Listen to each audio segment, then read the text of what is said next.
Watch this video to see a product review for the new dog training equipment from Dogtra. We're talking about the Dogtra CUE. We're going to talk about the good, the bad, and the ugly. First, let's talk about the good. This thing looks amazing. To me, it looks like a Garmin watch had a baby with a Carabiner. It looks good. The collar looks amazing too. I get feelings that it's Bumblebee from Transformers. I was a little worried with the yellow color not looking good with the other colored collars I have, but it ends up looking good with everything. And that gunmetal gray, woo, Bumblebee looks good. Also, they're using plastic contact points.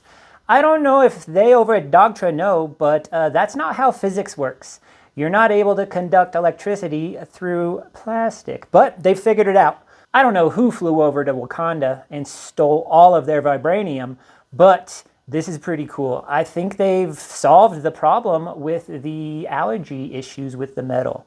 I tested it on a bunch of different dogs, one husky, a couple German shepherds, a bunch of oodles. Everyone felt it. I didn't test it on like a Malamute or anything crazy, but I'm a big fan of the plastic contact points. Also, it has a built-in carabiner. I didn't think it would be cool in the beginning, but this thing is handy. I used it a lot. It came in handy a lot of times.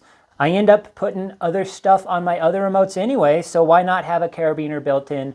Great job, guys. All right, next we're going to talk about the bad issues with the Dogtra CUE.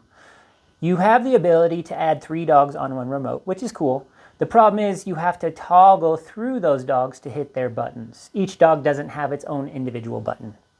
Also, those buttons are a little small. I have tiny hands anyway, and it was real hard for me to hit the buttons to toggle through the dogs. So if it was me, I would have each button be a dog and not have to toggle through with a separate button. Also, when the remote was in my pocket, I couldn't feel the difference between the front and the back. I'm sure as I used it more, I would get used to the texture and I would know. But my dog was eating horse poop and I tried to hit the button. I thought I was hitting it. I hit it so hard, I swear I hit it. And I pulled it out of my pocket and I was just hitting the back of the remote the whole time. And she ended up eating all the horse poop. So in my pocket, it was hard to see which way was up. When I used the carabiner, however, that wasn't a problem because it always laid the right side up as I put it on my belt loop or something like that. But it's one of the issues I did find. Speaking of the carabiner, I'm not a big fan of the plastic quality. I don't know the plastic they used. It's a thin, hollow plastic they used on the carabiner, and it's held in there by just a little tiny metal piece. To me, it feels like a little toddler's toy. I used the heck out of it because I wanted to test it for you guys. It didn't break. It hasn't broken yet, but it feels real weak and it might break. So that's one of the things I wasn't a super big fan of. Also, another issue I found is you still have to use your right hand if you want to use the remote. I was hoping they would come out with something a little bit more ambidextrous, but still have to use your right hand.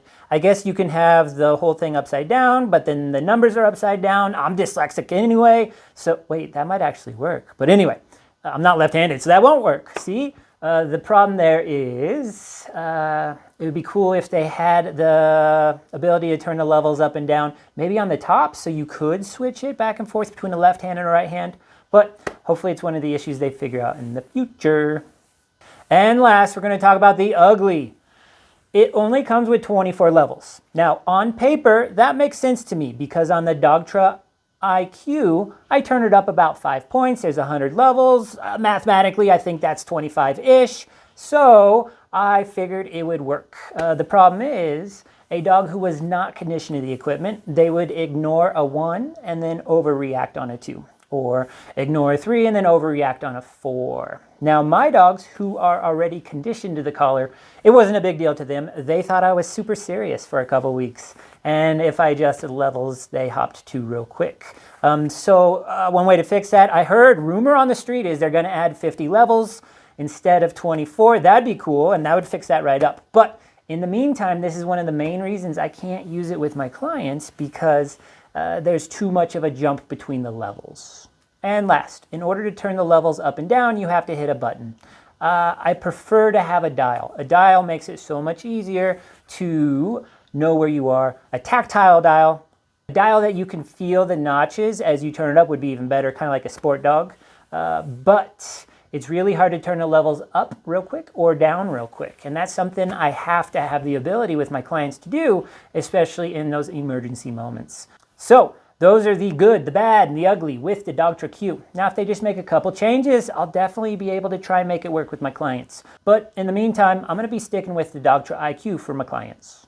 All right, guys, hope you enjoyed the video and the product review. Stick around for the next one. Peace!